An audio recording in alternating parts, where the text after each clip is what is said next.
अखण्डमण्डलाकारं व्याप्तं येन चराचरं तत्पदं दर्शितं येन तस्मै श्री गुरुवे नमः। अज्ञानतिमिरान्धस्य ज्ञानाञ्जनशलाकया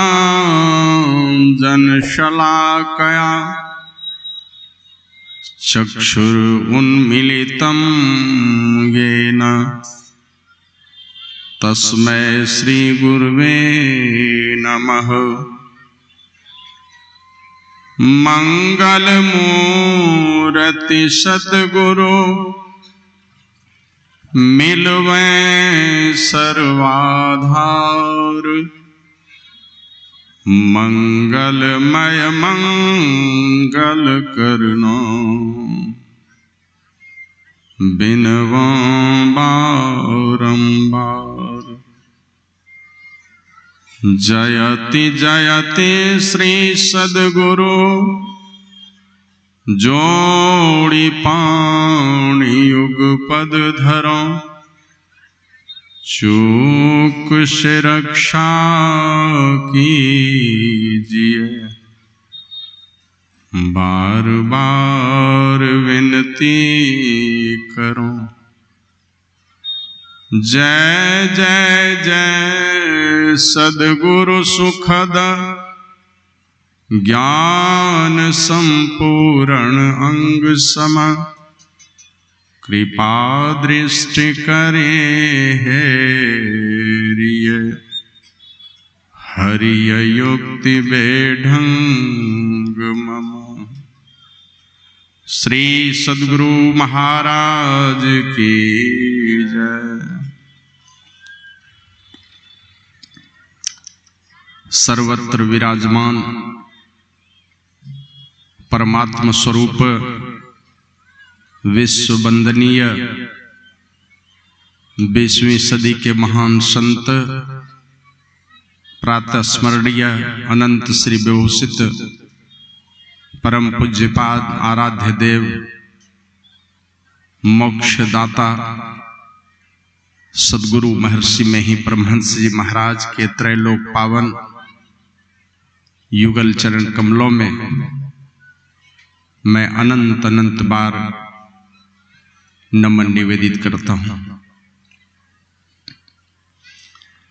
समाधि की अवस्था को छोड़कर जीते जी मुक्ति प्राप्त किए हो महापुरुष, अव्यक्त रूप में जो भी संत महापुरुष इस सत्संग में ईश्वर के कथा कहानी को सुनने के लिए उपस्थित हैं, उन सभी संत महापुरुषों को भी मैं बहुत बहुत बार नमन करता हूं।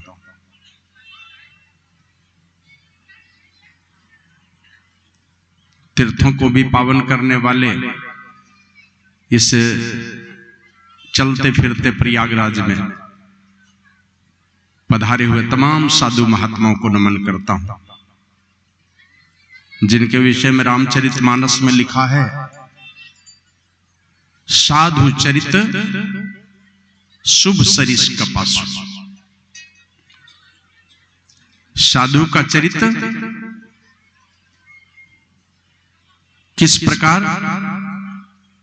कहते कपास की तरह, रुई जिसको कहते हैं वही कपास की तरह साधु का चरित्र। निरस विशद गुण में फल जासु। जैसे रुई का स्वाद रसहीन होता है लेकिन सदैव दूसरों की इज्जत को ढकने का काम करता है, उसी प्रकार साधु का चरित्र होता है। हो सकता है उनकी वाणी कभी कठोर भी लगे, कड़वी लगे, लेकिन उनकी वाणी सदैव आपकी इज्जत को ढकने वाली होती है और इसीलिए संसार में वंदनीय, ये साधु लोग वंदनीय होते हैं और महान कीर्ति को पाते, महान यश को पाते हैं ये साधु पुरुष लोग, क्योंकि और लोग आपके इज्जत को उघाड़ने का काम करेंगे। और ये साधु पुरुष कपड़े के समान, जिस प्रकार कपड़ा आपकी इज्जत को ढकता है, साधु पुरुष आपके इज्जत को ढकेगा, आपके गुणों का संसार में प्रचार करेगा। दुनिया में जिनको कोई नहीं पूछते, औरों के पास जाएंगे तो आपके कुकृत्यों को देख करके वे हंसेंगे। बचपन में कुछ गलती किए थे, जवान हो गए, उस समय भी आपकी निंदा करेंगे। नादानी में अगर जवानी में कुछ गलती हुई थी, बुढ़ापे में भी आपकी निंदा करेंगे। लेकिन साधु पुरुष के पास जाएंगे, उनके चरण में जहां लगे, कल तक की सारी गलतियों को भुला करके वो आपको अपनी शरण में लगा लेंगे। तो ये होते हैं साधु संत। ये मुद मंगल में ये साधु समाज जो सदा वंदनीय हैं। और आप जब जाएंगे कभी महाकुंभ में, जहां लाखों लाख साधु संतों का आगमन होता है, बड़े बड़े महामंडलेश्वर जब प्रवचन करने के लिए आते हैं, तो आप देखेंगे मंच पर अगर बहुत बड़ी सभा है, बड़ी सभा में अगर मंच पर बहुत सारे महात्मागण बैठे हैं, सभी महात्माओं को माथा टेक करके एक साथ नमन करते हैं, सब लोगों को। उनको पता है कि आने वाले दिनों में जिस मंजिल पर ये चले हैं, एक न एक दिन ये पूर्णता को प्राप्त करेंगे, इसलिए सबको नमन करते हैं। एक बार कहीं सत्संग हो रहा था, गुरु महाराज जी से जाकर के निवेदन किया, कहा कि हुजूर,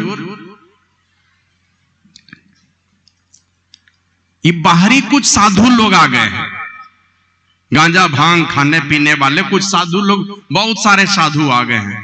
अगर उनको यहां से हटा दिया जाए ना, तब संत मत वाले सब साधु और सत्संगी लोगों का भोजन बढ़िया से हो जाएगा। तो गुरु महाराज 5 मिनट के लिए मौन हो गए। आंखें खोले तो यही कहते हैं कि तुम लोग मेरे ही जात को भूखा रखना चाहते हो। सब लोगों का भोजन होगा, सबको भोजन कराया। वर्षों पूर्व की बात है, मैं पैंट शर्ट पहना था, यही शायद गुड्डा में नौकरी करता था डीसी ऑफिस में।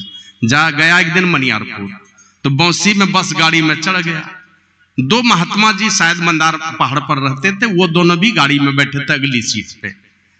तो जवानी में कुछ कौतूहल, लोगों को लगता ही कुछ हंसी मजाक की बातें होती है, तो हमने एक बात मजाक के तौर पर कह दी कि बाबा जी ये देखते हैं, जबकि मैं जानता तो चंदन लगाए हुए हैं, लेकिन मजाक कर दिया उनसे। हमने कहा कि बाबा जी ये कपार में देखते हैं गोबर लगाए हुए हैं। अब जैसे हमने कहा, बिगड़ गए मेरे ऊपर, खूब डांट फटकार। लेकिन वही जब मैं मनियारपुर गया, पैर हाथ धो करके गुरु महाराज के कमरे में जाके प्रणाम किया, फिर पूज्य बाबा के निकट जैसे गया, मैंने प्रणाम किया, वे दोनों साधु भी पहुंचे पैर हाथ धो करके। जैसे ही पूज्य बाबा को प्रणाम किए, तो बाबा हाथ जोड़ करके कहते, नहीं बहुत अच्छा लगा, आप लोग जब आते हैं ना तो लगता है कि हमारा अपना जात भाई आ गया है। तो मुझे लगा कि शायद कपार में गोबर लगाया हूं, हंसी सूझी, मुझे मजाक सूझा। लेकिन पूज्य बाबा उनको जैसे देखे तो कहते हैं, आप आए तो लगता है मेरे अपने जात भाई के लोग आ गए हैं। और इतना सम्मान किया दोनों का। ते साधु जो चरित्र, साधु का चरित्र होता सदैव दुनिया में आपके गुणों का बखान करने वाला होगा, आपकी इज्जत प्रतिष्ठा को ढकने वाला होगा। दुनिया में अगर आपसे कुछ गलती हुई है, तो जैसे माता अपने बच्चे को नहला धुला करके पिताजी के गोद में बिठा देती है, उसी प्रकार संत पुरुष का ये काम है। दुनिया के ठुकराए लोग हृदय से लगाए जाते हैं उनके दरबार में। तो ऐसे साधु समाज को भी मैं बहुत बहुत बार नमन करता हूँ। और उपस्थित सत्संग प्रेमी सदात्माओं, भक्तिमती माताओं, धर्मशिला देवी स्वरूपा सती साध्वी बहनों, सभी जवां दोस्तों और छोटे छोटे बच्चों, जो कोई भी सत्संग में उपस्थित हैं, मैं स्वामी श्रद्धानंद, जिनको आप लोग पहले से आप लोग जानते होंगे, अधिकांश लोग मेरा पुराना नाम भी जानते होंगे। पहले लोग सरजू बाबू के नाम से जानते थे, सरजू पंजियारा मेरा ही नाम था। बहुत लोग नहीं जानते हैं तो बता देता हूँ, बाहर में नहीं कहता हूँ, लेकिन अपने जिले में जब चर्चा उठती है तो जानने से थोड़ा ज्यादा ही प्रेम हो जाता है। लोगों को लगता है कि मेरे अपने समाज के लोग हैं, अपने जिले के लोग हैं।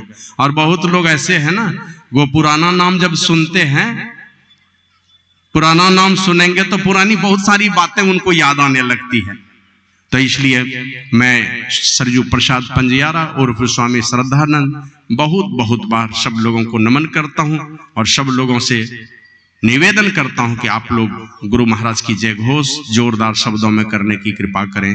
श्री सद्गुरु महाराज की जय। अभी हमने कई महापुरुषों से शास्त्र में जो पाठ हम लोगों ने सुने उनके आधार पर और शास्त्र में जो योग शिख उपनिषद और बाबा कबीर वाणी, फिर तुलसीदास जी महाराज की वाणी और गुरु महाराज की वाणी को जो हम लोगों ने श्रवण किया स्वामी खगेशानंद जी महाराज से, उसके अनुकूल हम लोगों ने कई महात्माओं से, उसमें स्वामी सुधांशु जी महाराज हैं, उसके पहले बाबा शालिग्राम जी महाराज हैं, विश्व बंधु शालिग्राम जी, फिर हम लोगों ने महेंद्र बाबा से और क्रम क्रम से स्वामी सुधांशु बाबा से, और हैं तो बिल्कुल जवान, और इन लोगों के जो विचार हैं और जो इन्होंने अध्ययन किया है, जो बोलने का तरीका है, निश्चित रूप से बहुत दूर तक जाएंगे। अभी लंबी यात्रा होगी इन लोगों की। और स्वामी ये खगेशानंद जी महाराज, स्वामी ज्ञान प्रकाश जी महाराज जो अररिया से आए हैं, फिर मेरे साथ में स्वामी अभिषेकानंद जी महाराज और भी कई महापुरुष हैं। ये सब लोगों के विचारों को हम लोगों ने सुना। तत्पश्चात मेरे लिए जो कुछ कहने की बातें हैं वो यही है कि मैं जिस विषय का पाठ हुआ उस विषय पर कुछ बोलूं, उसके पहले मैं आप लोगों से एक निवेदन करना चाहता हूं। आज जो सत्संग का ये नजारा देख रहे हैं, 2 दिन पहले तक यहां गांव में बहुत ज्यादा बनाव नहीं था, आपस में कुछ ना कुछ तकरार चल रहा था। और तकरार किस बात का? सत्संग बढ़िया से होना चाहिए। लड़ झगड़ रहे थे लोगों, सब लोगों का नजर में जगदीश पूर्वे जी थे। बार बार लगता था कि ये शायद किन्हीं की बात नहीं मानते हैं। अगर लड़ झगड़ भी जाते थे तो बस एक ही उद्देश्य था कि ये सत्संग बढ़िया से होना चाहिए। लड़ाई झगड़े का दूसरा कोई कारण नहीं, तब बढ़िया से बढ़िया सत्संग हो जाए। और ऐसे गांव वाले सत्संग की व्यवस्था तो बहुत बढ़िया किए हैं, लेकिन ये गलती क्या कर दी है। एक तो सगे संबंधी के लोग घर में सत्संग करते हैं कि नहीं करते हैं, बुलाए हैं सत्संग सुनने के लिए, और कर कुटुंब को सब अपने घर में रखे हुए खिलाने के लिए। घर में भी सत्संग नहीं करते हैं, यहाँ भी बुलाए हैं तो यहाँ भी घर में खिलाने पिलाने के चक्कर में रहे हैं। मेरे विचार से तो जब तक सत्संग चल रहा था सब लोगों को कह करके भेजते कि आपको हमने सत्संग सुनने के लिए बुलाया है, जाके बैठ के सत्संग सुनिए। और फिर 11 बजे के बाद भंडारा चलेगा, गांव वालों को भी मिल करके इसी भंडारे में भाग लेना चाहिए। आज सत्संग का भंडारा खाना चाहिए, न कि अपने घर का भंडारा खाना चाहिए। तभी भी बहुत सारे लोग घर में हैं और ये पंडाल खाली पड़ी है, ये अच्छा नहीं हुआ। लोगों को बढ़िया से प्रचार करना चाहिए, घर के सारे लोगों को आके बैठ करके सुनना चाहिए। एक बार मैंने कहीं सुनाया था कि एक बार पूज्य गुरु महाराज से जाकर के पूछा लोगों ने, एक सज्जन ने, कि गुरुदेव हमने बहुत सारा प्याऊ बनवाया है, बहुत सारे तालाब खुदवाए हैं, उसका क्या परिणाम होगा? बहुत सारे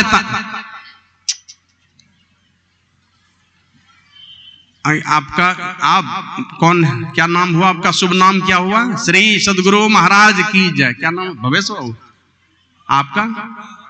आशुतोष बाबू। जब भी कोई आए तो जरा हाथ जोड़ करके बोली, उतना डांट करके मत बोली, ठीक नहीं लगता है।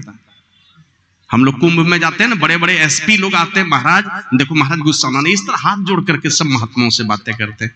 तो आए हैं भावना, अच्छी भावना लेकर के आते हैं। श्री सद्गुरु महाराज की जय।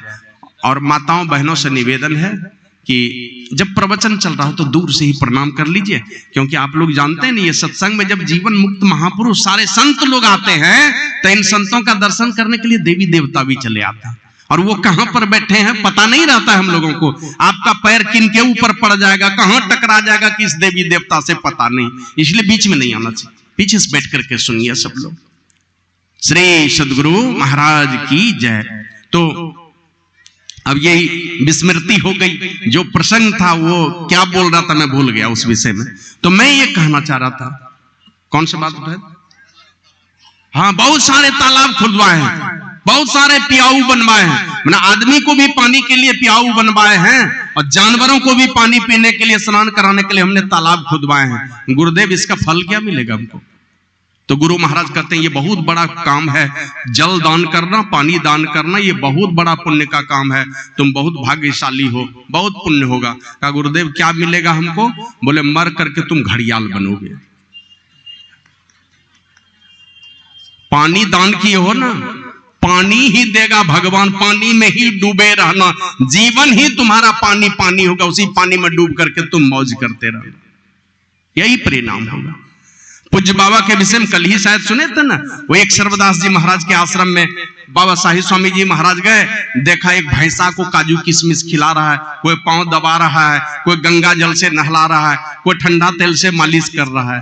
तो पूज्य बाबा कहते हैं ये इसके पुण्य कर्मों का फल है, और पुण्य कर्मों के फल के चलते इनकी जो सेवा हो रही है ना, ये अमेरिका के राष्ट्रपति की भी ऐसी सेवा नहीं होती।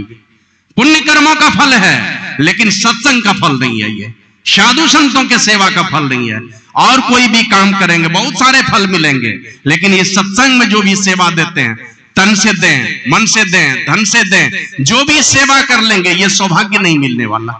एक बार बाबा साहिब स्वामी जी महाराज के पास एक आदमी आके निवेदन किया, बाबा मेरे गांव में कोई नहीं मदद करना चाहता है, जिला अधिवेशन का प्रोग्राम लिए हैं, कोई नहीं मदद करना चाहता है। बाबा बोले तुम एक चौकी की व्यवस्था कर पाओगे और एक हॉर्न की व्यवस्था? बोला हाँ। का एक पेड़ के नीचे चौकी लगा देना, एक हॉर्न की व्यवस्था कर देना, मैं सत्संग करके आ जाऊंगा, गांव वाले बाद में विचार करते रहेंगे कि हमने क्या खोया और क्या पाया, क्या नहीं करना चाहिए और क्या करना चाहिए, बाद में अफसोस होता रहेगा। इसलिए कहीं बाद में आपको पछतावा नहीं हो जाए, मैं कुछ कर नहीं सका, कुछ सुन नहीं सका, कुछ दान नहीं दे सका, कहीं ये पछतावा नहीं रह जाए। तो थोड़ा सजग होकर के जो भी बचा हुआ समय, इस समय का थोड़ा सदुपयोग कीजिए, घर के कामकाज से छुट्टी निकालिए, आइए यहाँ पर। एक बार यही पथरगामा के पूरा भी एक गांव है कस्तूरिया, वहां पर गए बाबा साहिब स्वामी जी महाराज सत्संग करने, और सत्संग करके बगल में एक क्या कहते हैं हरिजन टोली थी, बड़े सारे लड़के लोग, जवान जवान लड़के लोग, बहुत सत्संगी। सब लोग पूज्य बाबा को बोले कि हुजूर हम लोगों के भी घर पर चला जाए। तो कैसे जाएंगे, इधर से तो बहुत घूमना पड़ेगा। बोले हुजूर उधर से नहीं जाना है।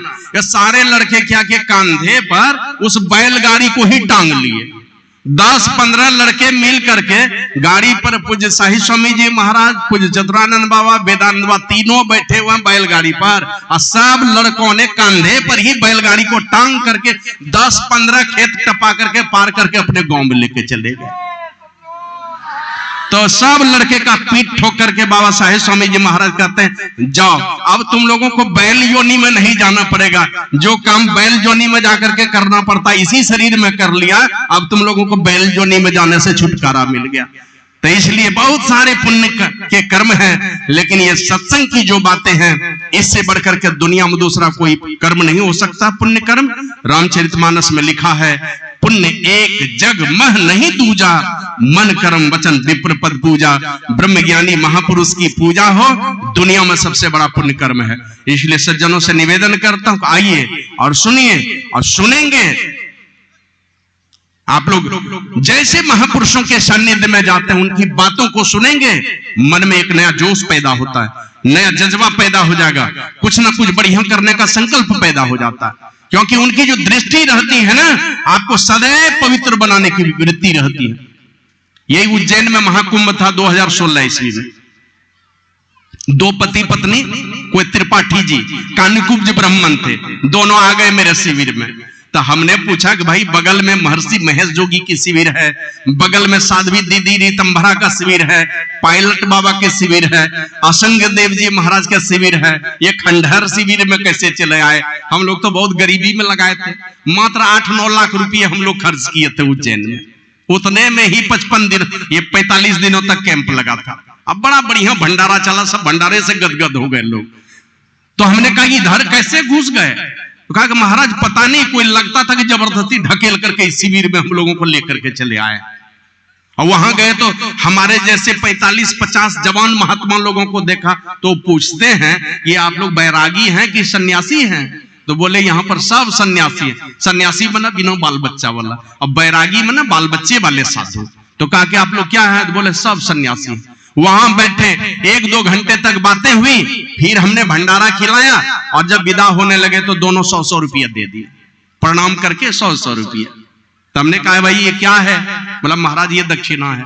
क्यों दक्षिणा है? बोले महाराज हम लोग घर गृहस्थी वाले लोग हैं, हम लोगों का कर्तव्य है साधु संत को दान देना, हमारा कर्तव्य है ये। तो हमने कहा तब तो अपने प्रेम से दिया होगा। हाँ महाराज, कहा जब आपने प्रेम से दिया है तो इतने में काम नहीं चलेगा, और देना पड़ेगा। अब तो वो पंडित जी पड़े चक्कर में कि कौन बाबा जी के चक्कर में पड़ गए हम, और देना पड़ेगा, देंगे सहम करके। अब बोल भी नहीं पा रहे थे। हमने कहा रुपये नहीं चाहिए, सोना चांदी नहीं चाहिए, आपका गाड़ी घोड़ा जगह जमीन कुछ भी नहीं चाहिए, मकान दुकान कुछ भी नहीं चाहिए, लेकिन चाहिए कुछ न कुछ, देंगे।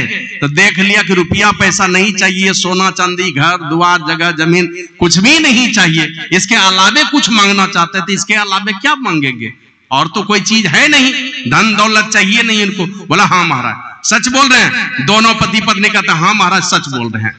हम के बस जाते जाते एक दुर्गुण मेरे पास दान दे करके जाइए, और ये पैसे तो मैं बाद में ले लूंगा, इसको लेके जाइए आप। पैसा हमने उठवा के पॉकेट में रखवाया और कहा एक दुर्गुण हमें दे करके जाइए। तो अपने पॉकेट से खैनी की डिब्बी निकाल करके दे दिए हमको। हमको जाके छिपरा में डाल दीजिएगा इसको। बोला महाराज मैं ले जाके छिपरा में डालूंगा तो ये फिर मेरे पॉकेट में आ जाएगा लौट करके, इसलिए महाराज आप ही डाल देना, मैं नहीं लेके जाऊंगा। और हमने वो 100 रुपया जो दिया था वो नहीं लिया, लेकिन एक दुर्गुण उनकी पत्नी धर्म पत्नी जो थी वो रोने लगी, और वो कहती है महाराज हम लोग कानकुब्ज ब्राह्मण है, मांस मछली अंडा शराब कुछ भी नहीं खाते पीते हैं, लेकिन मेरे पति हेड पोस्ट ऑफिस में पोस्ट मास्टर हैं, किनके संगति में आकर के तंबाकू खाना शुरू कर दिया, ये नहीं छूटता था महाराज, बड़ी कृपा कर दी आपने, और वो तंबाकू छोड़ करके चले गए। तो इसलिए जब आप आएंगे महापुरुषों के शरण में, तो ये जो संस्कार, थोड़ी भी बात अगर उनकी सुनेंगे, आपके जीवन में जो ये संस्कार पड़ेंगे, बार बार आपको सुनने का मन करेगा। इसलिए आप लोगों से निवेदन है, आप आइए यहाँ पर, और आकर के थोड़ी देर, अभी आधे पौने घंटे तक आप और मेरी बातें सुन पाएंगे। फिर अपराह्नकालीन सत्संग भी है। गांव के तमाम लोगों से निवेदन है, और सारे पुण्यों से बढ़कर के ये सत्संग का पुण्य होता है, सत्संग की सेवा का सौभाग्य होता है। आइए मनोयोग पूर्वक सुनिए। अभी हम लोग संवाद सुन रहे थे। कौन गए हैं बाबा भोलेनाथ के पास, सृष्टि कर लिए, संसार की रचना कर ली, जीव का सृजन कर लिया ब्रह्मा जी ने, और फिर विचार करने लगे कि सृजन जो कर लिया किस प्रकार। कहा कि जैसे आपने सुना था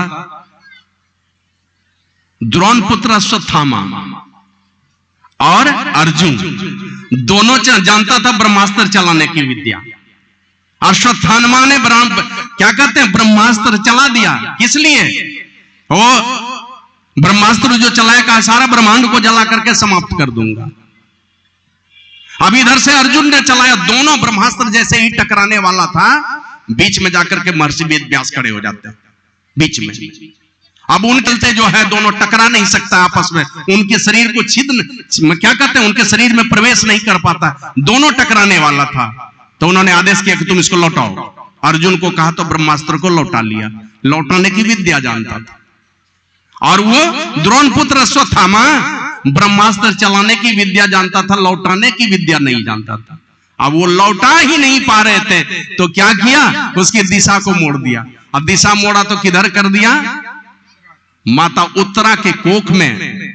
अभिमन्यु का बेटा, अभिमन्यु की धर्मपत्नी उत्तरा, उसके कोख में राजा परीक्षित पल रहा था, उस तरफ सीधा कर दिया। और उस तरफ सीधा करके, हालांकि कृष्ण भगवान ने उनकी रक्षा कर ली। तो मैं ये कहना चाह रहा था, अर्जुन जानता था ब्रह्मास्त्र को लौटाने की विद्या, द्रोण पुत्र अश्वत्थामा नहीं जानता था।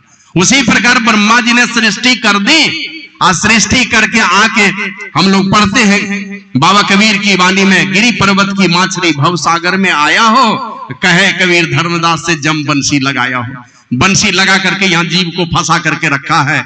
और ये कैसा संसार है, रामचरितमानस में लिखा है, व्यापी रहे हु संसार मह, माया कटक प्रचंड, सेनापति कामादि भट्ट, दंभ कपट पाखंड।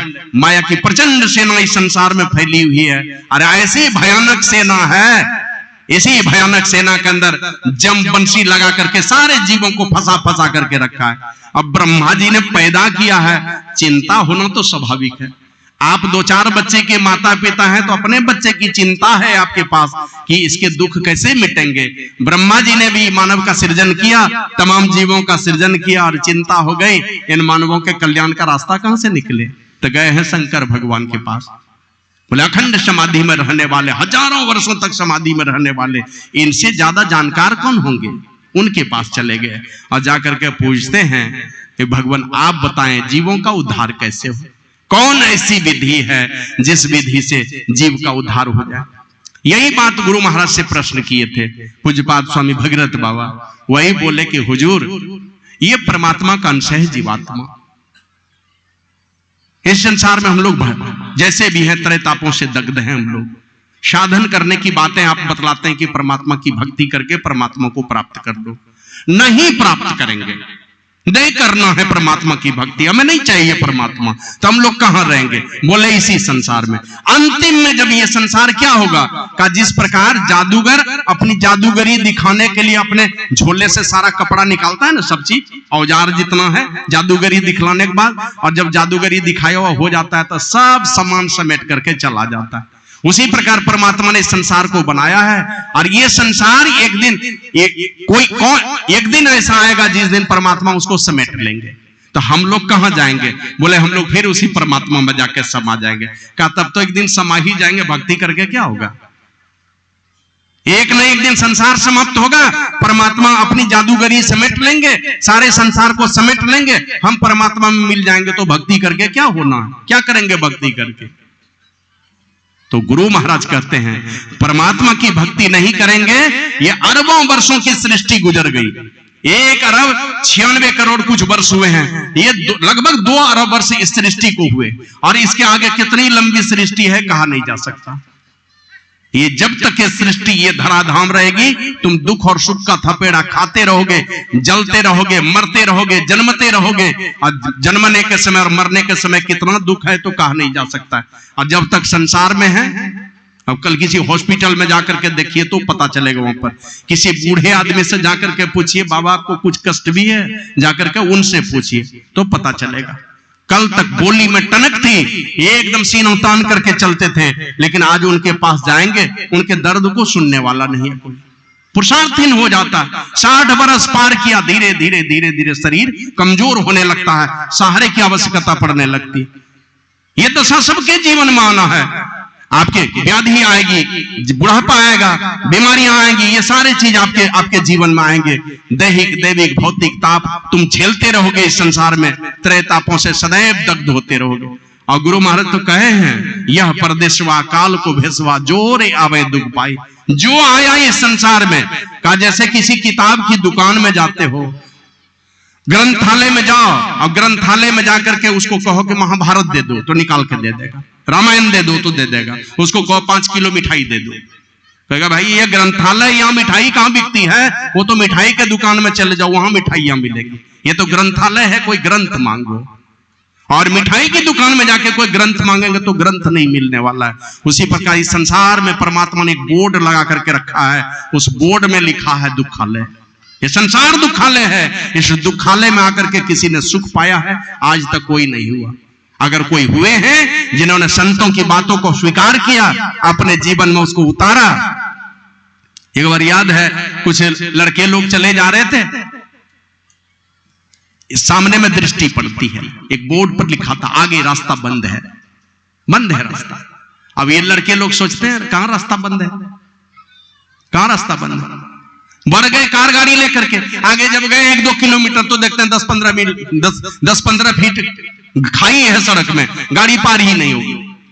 और गाड़ी घुमाने का भी जगह नहीं, तो बैक गियर में ही थोड़ी दूर तक आए, फिर गाड़ी घुमा करके लौटे हैं, उसी बोर्ड के निकट आते हैं तो बोर्ड के दूसरे तरफ दृष्टि पड़ती है, उसमें लिखा था, अब विश्वास हुआ ना, जाने के टाइम में इधर लिखा था आगे रास्ता बंद है। झक मार करके जब लौटा उधर से ना, पहले तो नहीं माना, मानना तो पड़ेगा संतों की बात, अभी माने कि कल माने, बिना माने उपाय नहीं है। झक मार करके एक नहीं एक दिन आना पड़ेगा। अभी गाड़ी मिली है नई नई, जितनी स्पीड में चलाने की इच्छा है चला लो, लेकिन गैरेज में जाने के लिए तो जाना ही है जितना स्पीड में चलाएंगे। संभालिए अपने आप को। साधु संत कहते हैं आगे रास्ता बंद है, नहीं मानेंगे तो झक मार करके लौटना पड़ेगा, और जब पीछे उलट करके देखेंगे तो लिखेगा अब विश्वास हुआ ना। तुलसीदास जी महाराज कहते हैं, सो परत्र दुख पावई, सिर धुनी धुनी पछताई, काल ही कर्म ही ईश्वर ही मिथ्या दोष लगाई। एक समय ऐसा आएगा दुनिया के किसी आदमी पर दोषारोपण नहीं करके अंतिम में यही कहेंगे, समय दिया परमात्मा ने, जवानी दी परमात्मा ने, सारी परिस्थिति अनुकूल दी परमात्मा ने, लेकिन मैंने उस समय को बेफायदे कमा दिया। अपने ऊपर ही दोषारोपण करेंगे। मूर्ख लोग परमात्मा पर भी दोषारोपण करते हैं। इसलिए वो अवस्था एक न एक दिन आनी है। संसार में जिस दिशा में आपका कदम बढ़ता चला जा रहा है, वो सारे रास्ते सुख के रास्ते नहीं है, वो दुख के रास्ते हैं। तुलसीदास जी महाराज ने लिखा है, संत संग अपवर्ग कर। अगर तुम मुक्ति चाहते हो तो चलो संतों के रास्ते पर, उनके रास्ते को अपनाओ। और वो होते कैसे हैं? एक महात्मा हो गए समर्थ रामदास जी, जो शिवाजी के गुरु हुए। शिवाजी के एक गुरु भाई थे, उनका नाम था उद्धव। एक दिन गुरु शिष्य दोनों चले आए काशी, और काशी में जाकर के रेगिस्तान में ही जंगल के किनारे ले जाकर के अपनी कुटिया डाल दी। बोले बनाओ खिचड़ी पकाओ। खिचड़ी पकाए, दोनों गुरु चेले खा करके आराम किए। दूसरे दिन बोले जाओ भिक्षाटन करने। अब भिक्षाटन करने काशी की गलियों में जाते हैं, आवाज लगाते हैं, जय हो समर्थ श्री रघुवीर की जय हो। उधर से एक ज्योतिषी निकला, लगा उसको गुस्सा, है ना। बहुत सारे लोग हैं अपने सामने में दूसरे की बड़ाई नहीं सुनना चाहते हैं। उसको लगता है शायद मैं ही सबसे बड़ा हूं, दूसरे का गुणगान सुनना नहीं चाहेंगे। तो जैसे कहा जय हो समर्थ श्री रघुवीर की जय हो, मतलब रघुवीर के समर्थता का जब गुणगान किया, उस ज्योतिषी को लगा कौन रघुवीर आ गया हमसे बड़ा। तो बोले ये बताओ तुम क्यों कहते हो जय हो समर्थ श्री रघुवीर की जय हो? बोले बड़े महान हैं हमारे गुरुदेव, मैं उन्हीं का नाम लेता हूं। तो बोले अगर तुम्हारे गुरुदेव महान है तो जाओ, मैं तुमको कुछ प्रश्न लिख करके देता हूं, अपने गुरु से इसका उत्तर लिखवा करके आना। अब वो गए और बोले इन सारे प्रश्नों के उत्तर लिखवा करके आना। श्री सदगुरु महाराज की जय। का इन सारे प्रश्नों के, चारों प्रश्नों के अगर उत्तर लिखवा के नहीं लाए, बिना उत्तर लिखाए तुम आ गए तो मैं तुमको साफ दे दूंगा। अब गए ये यहां से, अपने गुरुजी को कहा कि गुरुदेव यही 4 प्रश्न मिले हैं, इन चारों के उत्तर चाहिए, और नहीं तो बोला इस गली में आना नहीं, भिक्षाटन करने में तुमको साफ दे दूंगा। तो गुरुजी उनके 2 प्रश्न का उत्तर लिख के दे दिए और बोले शेष 2 प्रश्नों का उत्तर जब मेरी तुमसे मुलाकात होगी उस दिन मैं तुमको स्वयं दूंगा 2 प्रश्नों के जवाब। 2 ही प्रश्न के उत्तर दिए, 2 प्रश्न का उत्तर लेकर के गया। पूछा उससे, लाए हो लिखा करके? बोला 2 प्रश्नों के उत्तर हैं, शेष 2 प्रश्नों के उत्तर नहीं है। मेरे गुरुजी जब आपसे मिलेंगे या आपकी उनसे मुलाकात होगी तो स्वयं इस 2 प्रश्नों का जवाब देंगे। पर 2 ही प्रश्न के उत्तर थे। वो क्या था? पहला प्रश्न उन्होंने किया था, सबसे अधिक चमकदार कौन होते हैं? सबसे अधिक चमकीले दुनिया में, जो माने दुनिया में उनकी कीर्ति रहती है, सदा चमकते रहते हैं। आप आएंगे 100 बरस जिएंगे।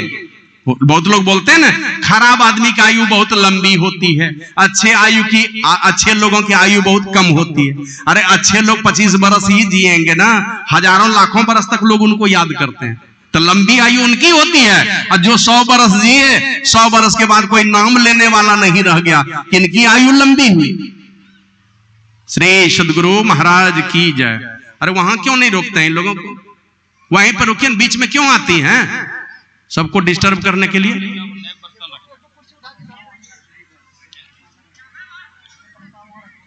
श्री सदगुरु महाराज की जय। बोले सबसे अधिक चमकदार कौन होते हैं?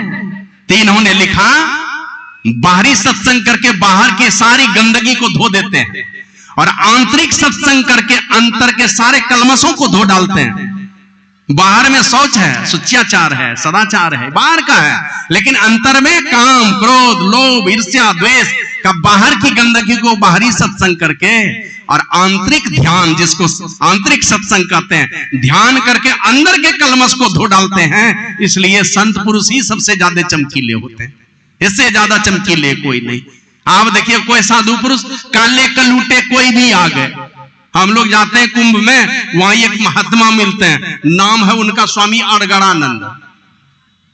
हाँ, और जाएंगे बीच चौराहे पर 10-20 हजार गीता मुफ्त में बंटवा देंगे। हम अपने यहां फ्री में पुराना वाला जो शांति संदेश है वो शांति संदेश मांगेंगे कि लाइए कुंभ में फ्री में बांट देंगे, कोई पढ़ेगा, वो फ्री में शांति संदेश भी देने वाले नहीं। और वो 10-20 हजार गीता, एक एक गीता की कीमत तो 100-200 रुपये होगी, 20,000-30,000 गीता फ्री में बंटवा देते हैं बीच चौराहे पर ले जाकर। अभी देखते ना हैं अपने जेल में, लेकिन लोग उनके शिष्य लगे फ्री में पुस्तक बांट रहे हैं, दे रहे हैं फ्री में, पढ़ो। हमारे यहां शांति संदेश फ्री में नहीं देना चाहेंगे कि जाकर के बांट दो भक्तों के बीच में। आप देखें कहीं बड़ा बड़ा सत्संग होगा आसाराम बापू का या और संस्था का, जितनी गाड़ियां आएंगी सब में अपने संस्था का स्टिकर चिपका देगा। हमारे यहां इतनी गाड़ियां आई, कोई व्यवस्था नहीं है संस्था की ओर से। और अलग होकर के श्रद्धानंद कहीं मंच बनवा के सत्संग करवाएगा, कई लोग तो अलग होकर के सत्संग करने लगा। कुंभ में जाइए सारे संस्था का शिविर लगता है, संत मत का नहीं लगता है। एक महात्मा जी का लगेगा तो कहेगा यहां पर रहोगे मेरे यहां तो रहो, बाहर जाओगे तो यहां मेरे शिविर में नहीं आना।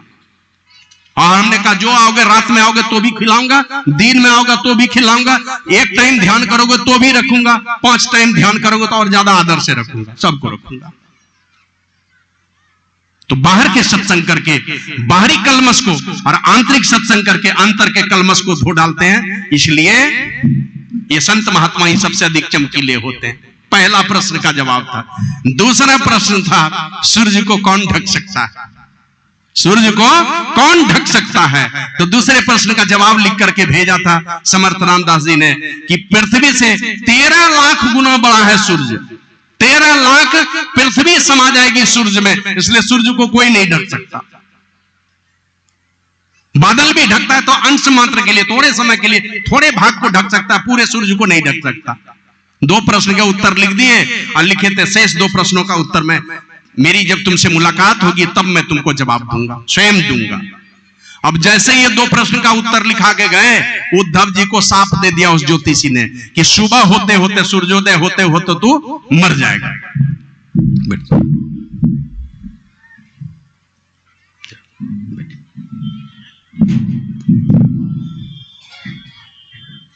शाप दे दिया कि सूर्योदय होते होते मर जाएगा। उद्धव लौट करके आए अपने गुरुजी के पास और शाम को जैसे पहुंचे तो पूछते हैं ये भिक्षाटन करके क्या लाए हो।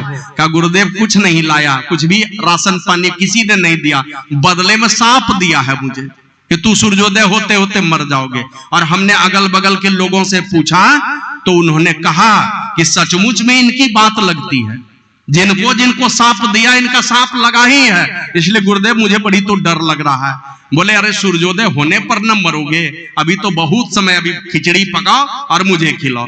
रात में खिचड़ी पका के गुरुजी को खिलाया। अब गुरुजी डांटे फटकारे तो डर के मारे ये भी थोड़ा खाए, खा करके बोले देखो तुम कहीं जाना नहीं, रात भर तुम मेरे पांव दबाओगे, जब तक मेरा आदेश नहीं होगा तुम कहीं जाओगे नहीं। तो गुरुजी का आदेश था, पांव दबाना शुरू किए और दबाते दबाते जब रात्रि 12 बजे की रात्रि में देखते क्या जंगल में आग लग गई। आग की लपट आने लगी तो उद्धव अपने गुरुजी को जगा करके कहता है कि गुरुदेव जगिए जगिए, जंगल में आग लग गई है, आग की लपट इधर ही आ रही है। तो कहते हैं हम लोग जहां सोए वहां भी लगी है क्या। बोला नहीं यहां नहीं लगी है। कहा तब चुपचाप रहो, सोने दो मुझे। थोड़े देर के बाद देखते हैं वर्षा होने लगी। फिर कहते हैं गुरुजी जगिए, अब तो वर्षा होने लगी, जगिए जल्दी से। कहते हैं कहां हो रही है वर्षा। का सारे जंगलों में। कहा हम लोग जहां जिस पेड़ के नीचे यहां। बोला यहां वर्षा नहीं हो रही। बोला अरे सोने दो ना, क्यों परेशान करते हो, जब यहां नहीं वर्षा हो रही है तो। वर्षा भी समाप्त। थोड़ी देर के बाद एक यक्षिणी आ गई उनकी मां का वेश बना करके, और वो यक्षिणी कहती है उद्धव को बेटे तू यहां पड़ा है, अरे मैं तुझसे को खोजते खोजते परेशान हूं, चल मेरे साथ। अब वो बेटे को जैसे कहा तो बेटा तो जानता था। गुरुजी का चरण पकड़े हुए और गुरुजी बोले थे कहीं जाओगे नहीं। कहा माँ अरे तू वहां से बुलाती है, अरे निकट आओ ना। तो उनकी माँ कहती है अरे तू निकट जाने के लिए कहता है। हमारे यहाँ अपने देश में कोई नारी किसी परपुरुष के पास जाती है क्या। कोई परपुरुष के पास जाना क्या शास्त्रीय विधान में है कहीं पर। उसको तो लोग उल्टा कहते हैं, बेविचारनी कहते हैं, वेश्या कहते हैं। कौन जाता है परपुरुष के पास। तो बोले माँ ये परपुरुष तो नहीं है, ये तो परम पुरुष है, परमात्मा है, इनके पास क्यों नहीं जाएंगे। हमारे गुरु महाराज भी कहे परम पुरुष होते अधिक, ये उनको परमात्मा से भी बढ़ करके कहा है। और बाबा कबीर तो कहते हैं गुरु गोविंद दो खड़े काको लागू पाए, बलिहारी गुरु आपनो जिन गोविंद दियो बताएं। परमात्मा खड़े और गुरु खड़े हो तो किनको प्रणाम करना है? का सबसे पहले गुरु को प्रणाम करना है। अब गुरु के जगह गुरु अगर नहीं है, माता पिता भी हो, पहले माता पिता को प्रणाम तब भगवान को प्रणाम। तो कहा इसीलिए कहा कि ये तो परम पुरुष है, यहां तो आना चाहिए। जान बचा के भागी यहां से और ज्योतिषी को जाके कहती महाराज मैं तो गई थी वहां पर उद्धव को मारने के लिए, लेकिन जैसे ही निकट जाना चाहती थी ना, लगा वो दोनों गुरु और चेले आग के गोले बने हुए, धधकता हुआ आग का गोला रहे और मैं उनके निकट लगा कि जैसे जाऊंगी तो मैं झुलस जाऊंगी, इसलिए जान बचा के मैं भागी हूं। और जैसे वो यक्षिणी भाग करके ज्योतिषी को बतलाती है, ज्योतिषी भी डर गया कि ये हमने क्या कर दिया, किनको साफ दे दिया।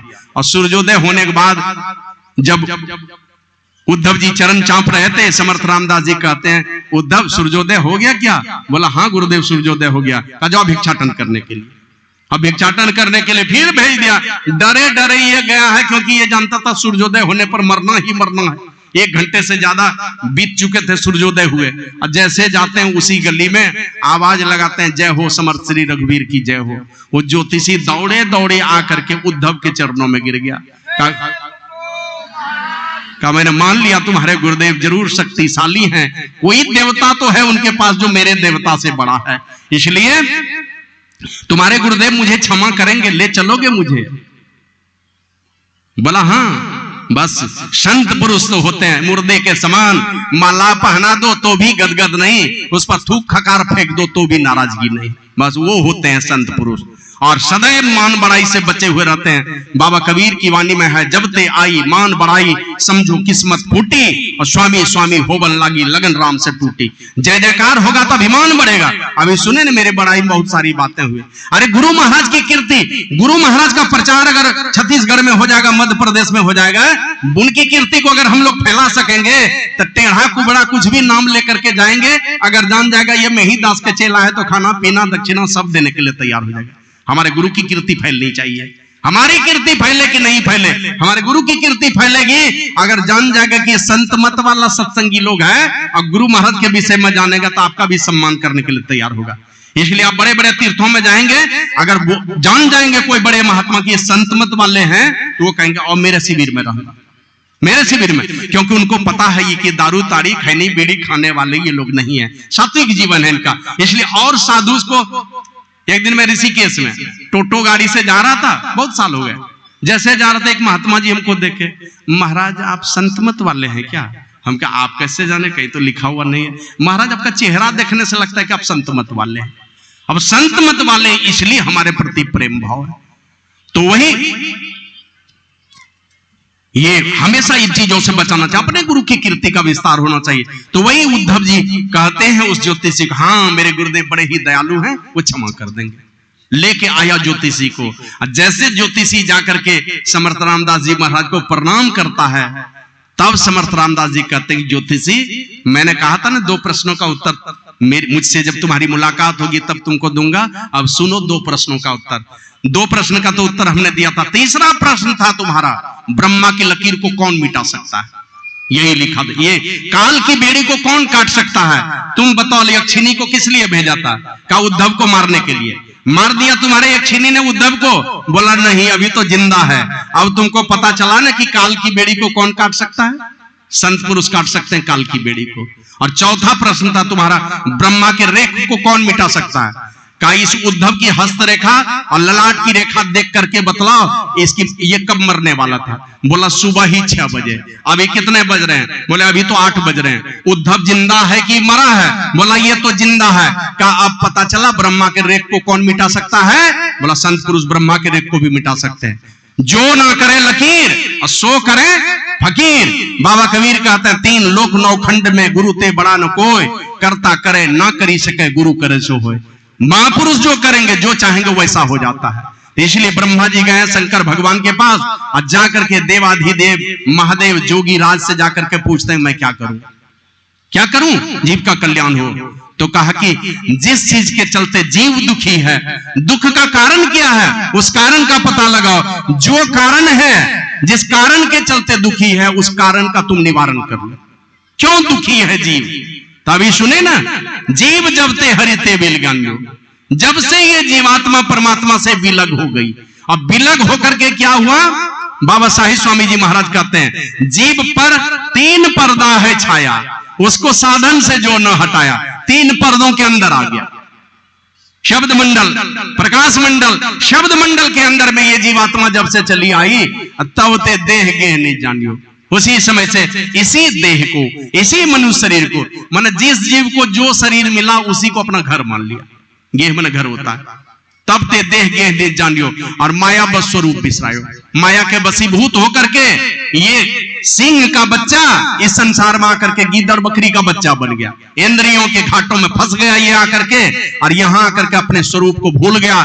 यही भ्रम थे, नाना दुख पाए, बहुत प्रकार का दुख पा रहा है। का परमात्मा से वियोग ही मेरे दुख का कारण है, इस वियोग को मिटा दो।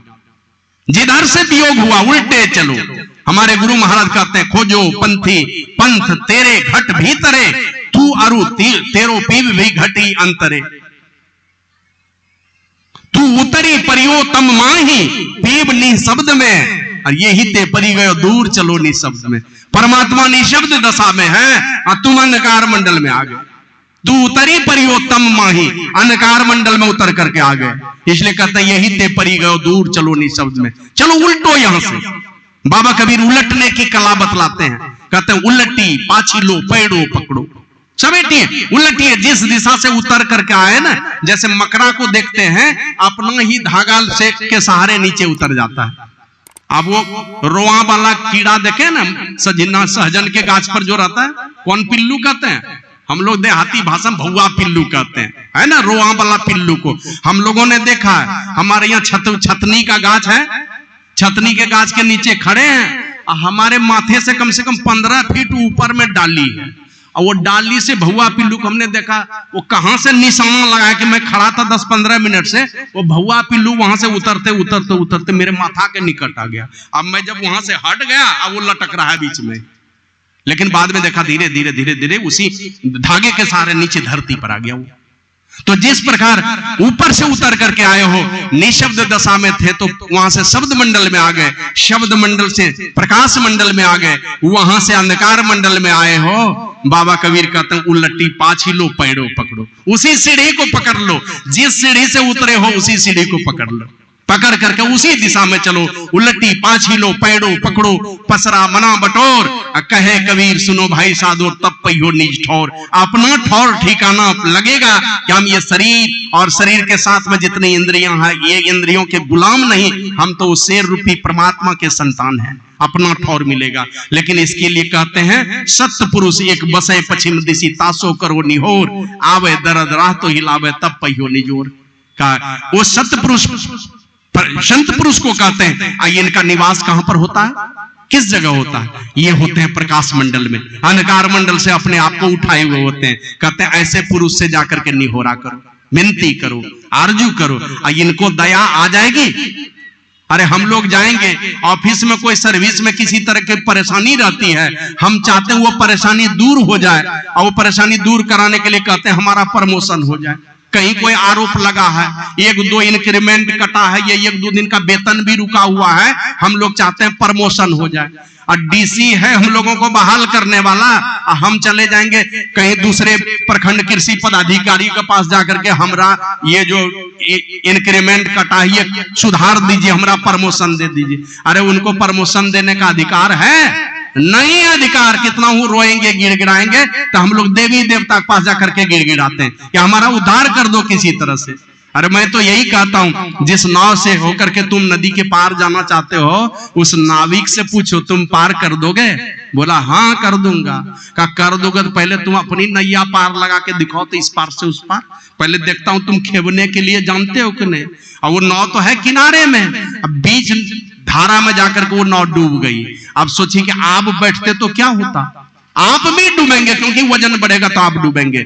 बाबा कबीर कहते हैं, परली पार तेरा मीता खड़िया, उस मिलने का ध्यान न धरिया, टूटी नाव ऊपर जा बैठा गाफिल गोता खावेगा। टूटे हुए नाव पर बैठ करके तुम संसार सागर को पार करना चाहते हो।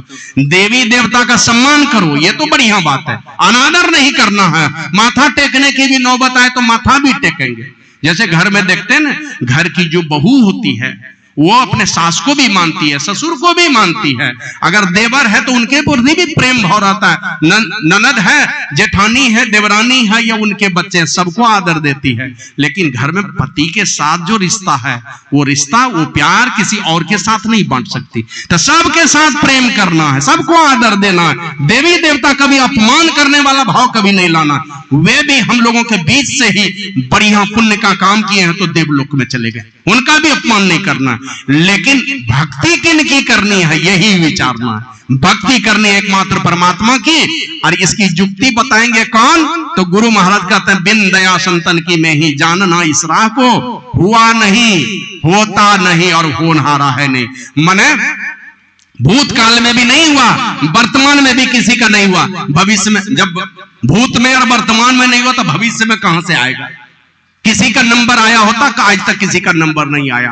कोई ऐसे जो अनेकों जन्मों में साधना करते हुए साधना के बलिष्ठ पुरुष गलती से इधर आए हैं। कहीं अंधा आदमी पत्थर फेंकते फेंकते ही एक आम कहीं गलती से तोड़ ले तो तोड़ ले, आंख वाला ढेला पत्थर मारेगा आम के गाछ में तो जल्दी आम तोड़ पाएगा। अंधा आदमी तोड़ पाएगा कि नहीं पाएगा वो कहा नहीं जा सकता। भूल से टूट भी जाए लेकिन ये कहा नहीं जा सकता कि टूट ही जाएगा। तो इसलिए करना क्या है? कहा जिनसे वियोग हुआ है उन्हीं से योग कर दो।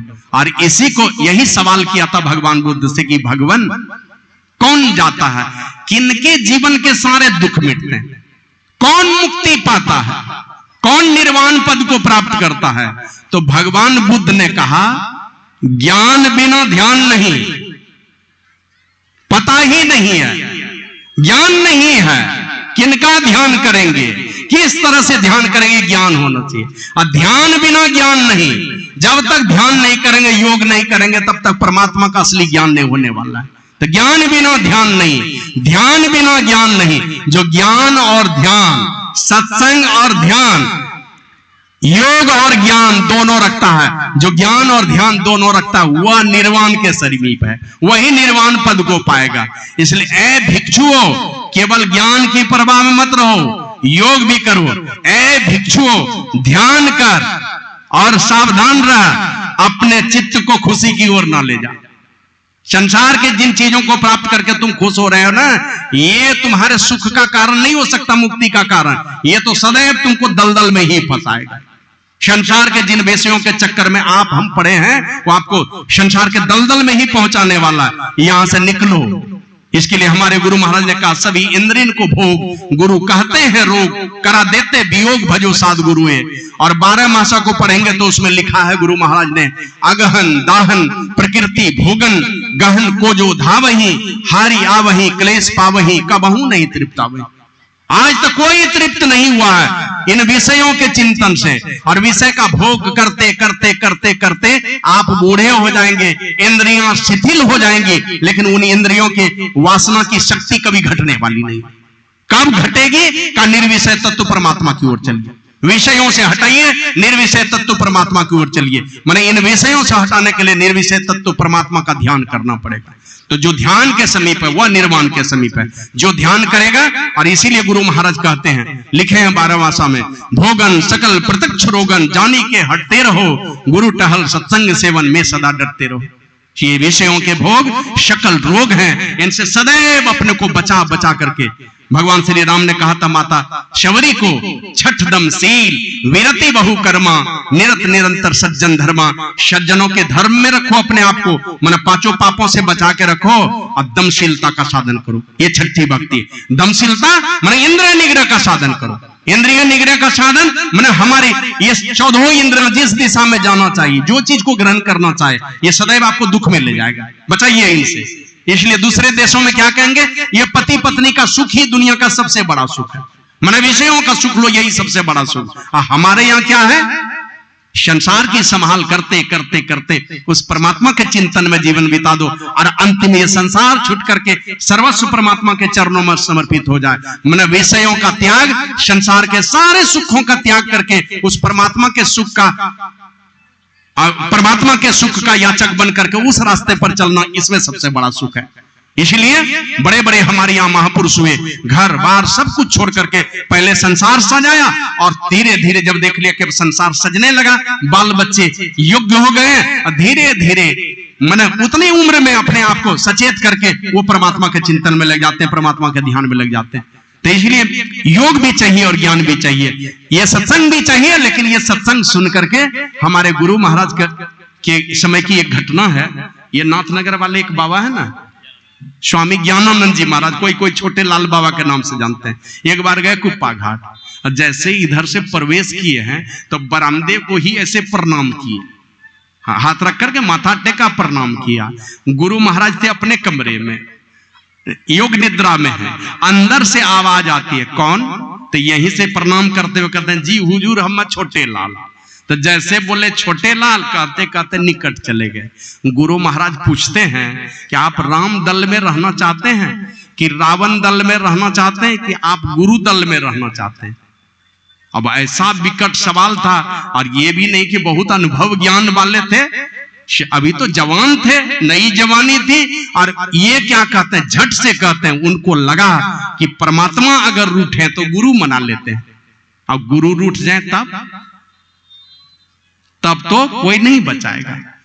काल भी आपके लिए हजार जमराज के समान बन जाएगा। अगर गुरु रूठ गए आपको तो नरक में भी जगह नहीं मिलने वाली। बस झट से कहते हैं कि गुरुदेव हरि रूठे गुरु ठौर है, गुरु रूठे नहीं ठौर। कहा कि गुरुदेव हम तो गुरु दल में ही रहना चाहते हैं। तो गुरु महाराज कहते हैं जाइए, तब तो आप बच गए। गुरु दल में रहना चाहते तब तो बच गए। हमारे गुरु महाराज लिखते हैं, पिंगल दहिन गंग सूरज इंगल चंद जमुन बाई, सरस्वती सुषमन बीच चितन जलधार नाई।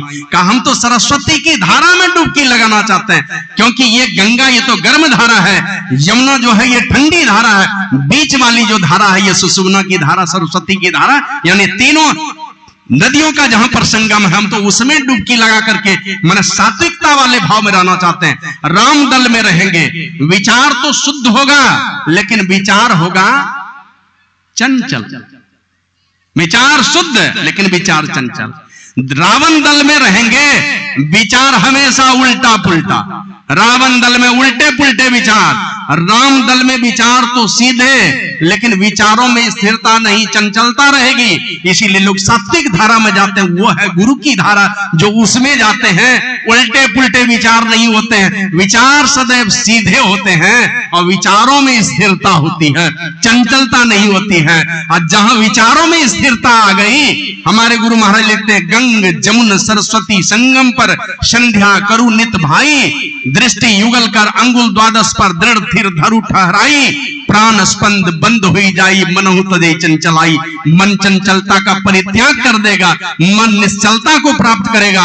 और जैसे ही मन ने निश्चलता को प्राप्त कर लिया तो मन की चंचलता में संसार है, मन की निश्चलता में ही परमात्मा है।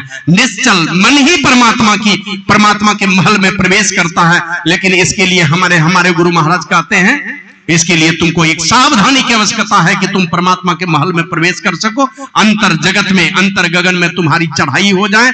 इसके लिए बाबा देवी साहब तो दो ही साधना बतलाते थे, बिंदु ध्यान और नाद ध्यान की। और अभी राधा स्वामी संप्रदाय में जाएंगे, वहां तो बिंदु ध्यान की भी साधना नहीं है, वो तो केवल शब्द साधना बतलाते हैं।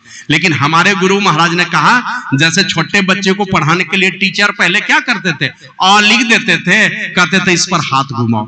अभी कैसे पढ़ाते हैं, अ पढ़ाना ए पढ़ाना, तो कैसे पढ़ाएंगे? सेब क्या कहते हैं, सेब फल का कोई मूर्ति बनाकर फोटो बना करके, या क्या कहते हैं नकली सेब ही बच्चे को दिखाता है और इसको कहता है A for Apple, A for Apple दिखा करके एप्पल याद करता है। हम लोग बचपन में अ से अनार आ से आम पढ़ते थे, ये पढ़ाई थी हम लोगों की, वहीं से शुरुआत है। संत पुरुष के पास जाएंगे तो हमारा और आपका मन बिंदु ध्यान और नाद ध्यान का साधन करने में ताकतवर हो जाए। इसके लिए हमारे गुरु महाराज कहते हैं, हुजूर इसका थोड़ा सा और विस्तार कर दिया जाता तो साधारण लोग भी बढ़िया से समझ सकते, थोड़ी पूंजी और हो जाती। अब हम लोग 1 करोड़ का बिजनेस करना चाहते हैं, एक ही बार में करोड़ रुपया कहां से लाएंगे? सरकार उतना लोन भी सबको नहीं देगी। क्रेडिट कार्ड बनवाएंगे, सीसी बनवाएंगे तो उसमें भी थोड़ा थोड़ा लोन मिलता है। तो थोड़ी पूंजी अगर है तो थोड़ा वाला धंधा कर लीजिए। नहीं है कोई शक्ति तो महापुरुष एक मंत्र दे देते हैं, कहा जपो इसको दृढ़ता से। और ये मंत्र में इतनी शक्ति होती है ना, कहते हैं आप तप कर लो, ध्यान कर लो, लेकिन परमात्मा के नाम का जप करके परमात्मा जिस तरह से बस में रहता है, मैंने सुमरन में ये ताकत है, बार बार जो उनका नाम ले रहा है बार बार परमात्मा उनको याद करते हैं, उनके बस में हो जाते हैं। आपको याद है ना, ये दुर्वासा मुनि के चक्कर में पड़ गए एक बार भक्त राजा अम्बरीश। भक्त राजा अम्बरीश ने की एक बड़ी लंबी कथा है, उनके चक्कर में पड़ गए, दुर्वासा मुनि कुपित हो गए। अब कुपित हुए तो ये भक्त राजा अम्बरीश चले गए भगवान की शरण में। अब भगवान की शरण में गए, जैसे पुकारा भगवान को, उन्होंने सुदर्शन चक्र छोड़ा। अरे भगवान को याद करना है, सुदर्शन चक्र छोड़ दिया। अब सुदर्शन चक्र छोड़ा तो दुर्वासा मुनि के गले के पासा करके घूरने लगा, मैंने उन्हीं का गर्दन उड़ाने के लिए सुदर्शन चक्र घूमने लगा। तो भगवान से प्रार्थना करता है, भगवान बचाओ। तो भगवान कहते हैं कि वो जो सुदर्शन चक्र है ना मेरे बस में नहीं है, वो जो मेरे हाथ में सुदर्शन चक्र है मेरे उंगली में, वो मेरे बस में नहीं है। वो सुदर्शन चक्र मेरे भक्त के बस में, जो मेरा दिन रात नाम जपता रहता उसी के बस में। कहा तुम उसी की शरण में जाओ। अंतिम में दुर्वासा मुनि को भक्त राजा अम्बरीश की शरण में जाना पड़ा।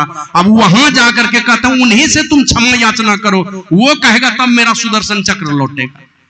अब वो दुर्वासा मुनि जैसे जाते हैं तो ये भक्त राजा अम्बरीश क्या कहते हैं, ये कहते हैं, जैसे चरण पकड़ लिया उनका तो भक्त राजा अम्बरीश कहते हैं मैं अपने जीवन के सारे तपस्या का फल मैं भगवान को अर्पित करता हूं, सुदर्शन चक्र को अर्पित करता हूं। ए सुदर्शन चक्र तू वापस हो जा, अपने सारे पुण्यों का फल लौटाने के लिए सुदर्शन चक्र को सारा पुण्य का फल दे दिया। तो वही दुर्वासा मुनि कहते हैं कि मैंने अपने तप का फल का प्रयोग किया तुमको दुख देने में, और तुमने परमात्मा के नाम की शक्ति जो अर्जित की है, इस नाम की शक्ति का प्रयोग किया तुमने उस सुदर्शन चक्र को वापस लौटाने में, मेरे दुखों से मुक्ति दिलाने में ये तुमने काम किया। तो दृढ़ता से एक मंत्र का जप करते हैं। तो जैसे शायद मैंने गुड्डा में बतलाया था, जैसे रिमोट कंट्रोलर आपके पास में है, टीवी चलाना चाहते हैं, एक नंबर जैसे दाबते हैं तो देखते हैं दूसरा चैनल पकड़ लेता है। उसी प्रकार संसार के सारे ख्यालों को छोड़ करके जब गुरु महाराज का दिया हुआ एक मंत्र है, कितना सा है, रामायण में लिखा मंत्र परम लघु, सबसे छोटा गुरु मंत्र। लाखों लाख मंत्र हैं, उन लाखों मंत्रों में गुरु मंत्र सबसे सिद्ध किया हुआ मंत्र होता है। और उस मंत्र में इतनी ताकत है, बहुत सारी दवाएं बाजार में बिकती हैं, आप ला करके खा लेंगे, हो सकता है रिएक्शन हो जाए, लोग अपने डॉक्टर से जाकर के लिखवा लेता है तब लेता है। उसी प्रकार सच्चे सदगुरु अगर आपको नाम दान दे देंगे, जो भी मंत्र जपने के लिए बता देंगे। आप लोग जानते थे ना, ये वो क्या कहते हैं, दिग्विजयी महात्मा हुए, जिनको सर्वाजीत का नाम इसलिए कि वो दिग्विजयी थे, दिग्विजयी थे। और अंतिम में जब उनकी दुर्गति होने लगी ना, बहते हुए पानी में चले जा रहे थे, तो वही बाबा कबीर 3 बार उनको बोले, बोलो राम, बोलो राम, बोलो राम। और इतना बोलना था कि उसे वो क्या कहते हैं, वो सर्वाजीत का भी उद्धार किया है।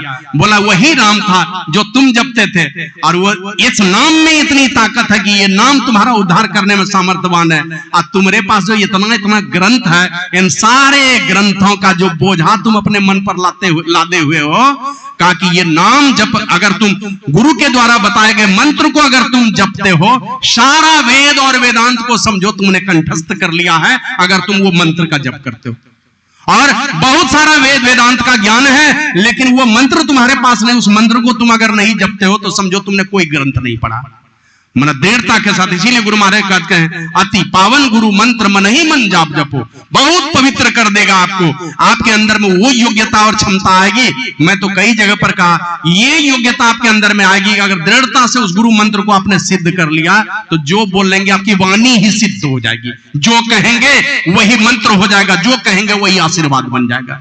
तो दृढ़ता से उस गुरु मंत्र को जपने के लिए बतलाते हैं, और जो उस मंत्र को दृढ़ता से जपते हैं उनके अंदर में वो सामर्थ्य आ जाता है, अंदर के सारे कलमश मिटने लगेंगे। हमारे गुरु महाराज लिखते हैं सदगुरु सदगुरु नित ही पुकारत, छीजत पाप समूह रहे, सारे पाप छीजते रहेंगे, सारे पाप धुलते रहेंगे। सदगुरु रूप, सदगुरु सदगुरु नित ही पुकारत, छीजत पाप समूह रहे, सदगुरु रूप ही में धारत, काम क्रोध मद लोप रहे। अगर बार बार गुरु मंत्र का चिंतन करेंगे, सदगुरु सदगुरु नित ही पुकारत, सारे पाप भूलते रहेंगे। और सदगुरु के रूप को, उनके मूर्त को अगर मानस पटल पर आपने बिठा लिया, सच्चे सदगुरु, चरित्रवान महापुरुष, सिद्ध महापुरुष के मूर्त को अगर अपने मानस पटल पर उतार लिया तो सदगुरु रूप ही में धारत काम क्रोध मद लोभ है सब का दहन हो जाएगा, सारे विकारों का दहन होगा और आपके हृदय में उजियाला हो जाएगा। लेकिन इसके आगे साधन करके कहते हैं सदगुरु चरण डोरी दृढ़ सब घट पिंड ब्रह्मांड से पार करे, जो पकड़े भव पार उतर गए मैं ही सदगुरु चरण धरे। जो सदगुरु के चरण डोर को, सदगुरु का चरण डोर यह शब्द कहलाता है परमात्मा की ओर से जो आने वाली सार शब्द की धारा है। जिन्होंने भी इसको पकड़ा, जो पकड़े भव पार उतर गए वही संसार सागर को पार कर जाता है। जे पकड़े भव पार उतर गए मैं ही सदगुरु चरण धरे, इसलिए हमने सदगुरु का चरण धरा है। यही काम करना है। यही बाबा कबीर कहते हैं साधो भाई जीवत ही करो आशा, जीवत समझे जीवत बूझे जीवत मुक्ति निवासा, और जियत कर्म की फांस न काटी मुए मुक्ति की आशा। जीते जी कर्म के फांस को नहीं काटा तो आप कर्म बंधन में सदैव पड़े रहेंगे। ये शरीर छूटेगा पुनः बंधन में पड़े रहेंगे। बैठ जाइए, अभी थोड़ी देर रुकिए। श्री सदगुरु महाराज की जय। 10 मिनट के बाद आरती होगी, आप लोग थोड़ी देर बैठ लीजिए। श्री सदगुरु महाराज की जय। और कहते कहते कहते हैं तन छूटे जीव मिलन कहत हो सो सब झूठी आशा। इस आशा में अगर बैठे कि शरीर छूटेगा मुक्ति हो जाएगी, यही सोचते हैं लोग। बहुत लोगों को देखा होगा आप लोगों ने, फांसी लगा लेगा, चलो मुक्ति चाहिए, बहुत दुख है। अभी देखते हैं किसके किसके चक्कर में पड़ करके लोग जहर खा लेगा, फांसी लगा लेगा, किसके चक्कर में पड़ के। एक बार रांची में एक आदमी, बड़े लोग गए वहां पर घूमने के लिए पागल खाना, तो वहां के जो बड़े डॉक्टर थे ना उनसे कहा कि हमको जरा घुमा दीजिए, देखना चाहते हैं। तो ले गए तो देखा एक आदमी के, एक लड़का था उसके गले में एक स्लेट बांध दिया था, स्लेट में रस्सी लगा के गले में टांग दिया था, पट्टी यहां पर लटक रही है, पट्टी में कुछ नाम लिखा हुआ था। उस नाम को चूमता है, कभी माथे से लगाता है, कभी माथे पर रखता है, और इस तरह चूम रहा, रह रह करके रोने लगता था। तो डॉक्टर से पूछा ये कौन है? तो बोला ये पागल हो गया, बढ़िया नौकरी करता था, ये पागल हो गया। कहा क्यों? कहा वो जो पट्टी में जिस लड़की का नाम लिखा हो ना उसी से शादी करना चाहता था, शादी उससे नहीं हुई इसलिए पागल हो गया है, शादी नहीं हुई इसलिए पागल हो गया। तो दूसरे पागल के पास चला गया, बोला ये क्यों पागल हो गया? उसके गले में भी एक पट्टी लटकी हुई थी, उस पट्टी में भी वही उसी लड़की का नाम लिखा हुआ था। अब उसको क्या करे, रह रह करके 2-4 फाइट लगाता था, रोने लगता था। तो उसको पूछा ये क्यों पागल हो गया है? का वो जो लड़का पागल हुआ है ना उस लड़की से शादी नहीं हुई इसलिए पागल हो गया, और उस लड़की की शादी इससे हो गई इसलिए ये पागल हो गया। भूल जाइए, जिस जो माता पिता जीवन की आहुति दे करके दिन रात एक करके इतनी मेहनत करके आपके लिए क्या क्या नहीं सपना संजोता है। और आप लोग जानते हैं ना, जिस दिन घर की भाई बेटी भागती है कहीं पर, परिणाम उसका आप लोग जानते होंगे। जिस दिन भागी, घर से निकली, बाप पहले तो महीना 2 महीना घर से नहीं निकल पाएगा, और अगर निकलेगा भी किसी को हंसते हुए देखेगा तो लगेगा शायद हम ही को देख के हंस रहा है। लोगों की हंसी भी कड़वी हो जाती है, सर उठा करके नहीं देख सकता, पगड़ी नीचे हो जाती है उनकी। इसलिए श्री सदगुरु महाराज की जय।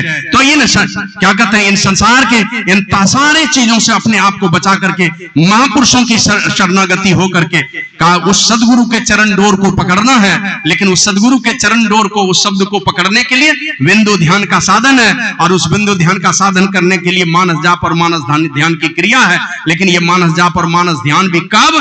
तो कहते हैं तन छूटे जीव मिलन कहता हूं सो सब झूठी आशा, और अब हूं मिला सो तब हूं मिलेगा नहीं तो जमपुर आवासा। जिस प्रकार का वर्तमान बना लिए, जिस प्रकार से हम सजा लिए, भविष्य भी हमारे जीवन में वैसा ही आने वाला है। अरे जन्म लिए थे, अंधकार ही अंधकार दिखलाई पड़ता था, मरने के कगार पर है, अंधकार ही अंधकार दिखलाई पड़ रहा है, तो क्या हो जाएगा? अपने से प्रकाश होने वाला है आपके जीवन में। क्या उस अंधकार को मिटा लो। हमारे गुरु महाराज कहते हैं योग हृदय में वासना तनवास है तो क्या, सत सरल युक्ति पासना और पास है तो क्या। इस शरीर में तो रहते हैं लेकिन कभी उस योग हृदय में नहीं गए, जहां से परमात्मा का द्वार खुलता है, परमात्मा के महल में प्रवेश करने का रास्ता होता है। ये संतों के पास इनका भेद। और कहते हैं सदगुरु कृपा की आसना, और आस है तो क्या, करता जो नित अभ्यास ना विश्वास है तो क्या। रोज दिन अभ्यास नहीं किए, क्या है आपके अंदर में विश्वास? तो विश्वास तब जब आप नियमित रूप से उसका अभ्यास कीजिए। और यही अभ्यास करने के लिए कहते हैं दूर दूर ढूंढे मन लोभी, मिटे न गर्भ तरासा। माने मां के गर्भ में जाने का भय ही नहीं खत्म होता है। आप कुत्ती के कोख में जाएंगे कि गधी के कोख में जाएंगे कि किसी माता के कोख में जाएंगे, कहा नहीं जा सकता। ये त्रास जो है, ये भय सदा सताते रहता है। दूर दूर ढूंढे मन लोभी, मिटे न गर्भ तरासा।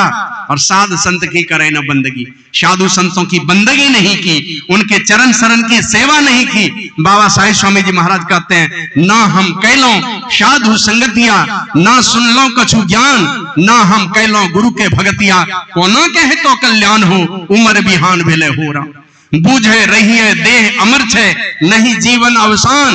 अब तो जम के मुंगरी याद करी, थर थर करे छे मोर प्राण हो, उमर बिहान भेले हो रहा। आ रहा है वो समय, अभी तो जवानी के मदहोशी में कुछ नहीं सूझता है। धीरे धीरे उस दिशा में हम लोगों की गाड़ी बढ़ती चली जा रही है। हाथ पैर टेढ़े कुबड़े होते चले जा रहे हैं। अब देखिए शरीर हाथ पैर थरथराने लगा, वो दिन भी आने वाला है। इसलिए पहले से ही सचेत का तन छूटे जीव मिलन कहता हूं, सो सब झूठी आशा। अब हूं मिला सो तब हूं मिलेगा, नहीं तो जमपुर वासा। अभी जो परिस्थिति आपने बना के रखी है, यही परिस्थिति फिर से आपको मिलने वाली है।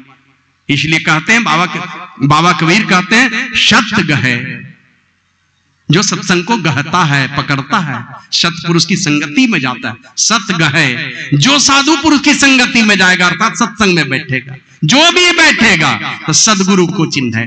वो पहचानता है कि कौन हमारा तारनहार बनेगा, कौन मेरे जीवन नैया का उद्धार करेगा। जब तक सत्य को नहीं पकड़ेगा, सत्संग को नहीं पकड़ेगा, सदगुरु को पहचान नहीं पाएगा।